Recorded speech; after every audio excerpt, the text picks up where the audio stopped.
రాష్ట్ర విభజనలో శ్రీశైలం కుడి విద్యుత్ ప్రాజెక్టు ఆంధ్రప్రదేశ్కు వెళ్లింది. భౌగోళికంగా తెలంగాణలో ఉన్న ఎడమ విద్యుత్ కేంద్రం ఇటువైపు వచ్చింది.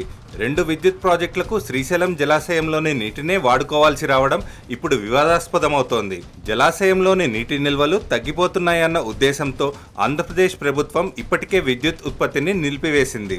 రానున్న రోజుల్లో నీటి ఎద్దడి రాకుండా చూసేందుకే ఈ చర్య తీసుకున్నామని ఏపీ ప్రభుత్వం చెబుతోంది.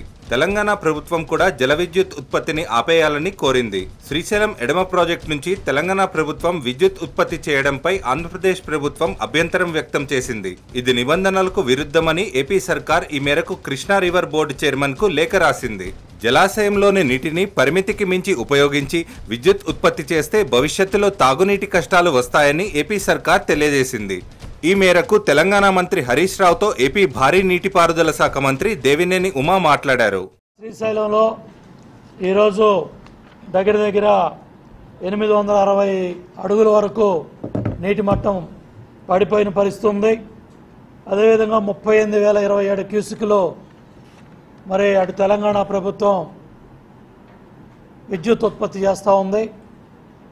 ఏదైతే వాటర్ లెవెల్స్ మరి రాయలసీమకి రేపు భవిష్యత్తులో మార్చ్, ఏప్రిల్, మే, జూన్ వర్షాలు పడే వరకు రాయలసీమకి వాటర్ లెవెల్స్ అందటానికి నీరు కాపాడుకోవాల్సిన పరిస్థితి ఉంది.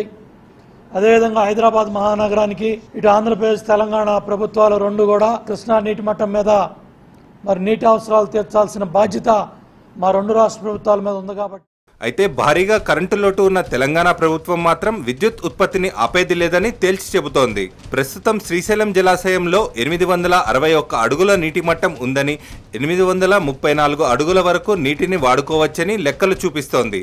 పైగా శ్రీశైలం ఎడమ జల విద్యుత్ కేంద్రం నుంచి విడుదలయ్యే నీరంతా నాగార్జున సాగర్ కు చేరి తెలంగాణ, ఆంధ్రప్రదేశ్ రెండు రాష్ట్రాల అధికారులతో కమిటీ వేసి 2 వారాల్లోగా రిపోర్ట్ ఇచ్చినట్టయితే దానికి ఎంత ఖర్చు అయితే దానికి అంత ఇవ్వండి అనేటువంటిది కూడా ఒక లిఫ్ట్ ఇరిగేషన్ సంబంధించి మేము ఒక నిర్ణయం తీసుకోవడం జరిగింది. సో ఫైనల్గా ఏంటంటే తెలంగాణ ప్రభుత్వం కూడా నీళ్లు నింపడానికి మేము సహకరించడానికి సిద్ధంగా ఉన్నాం.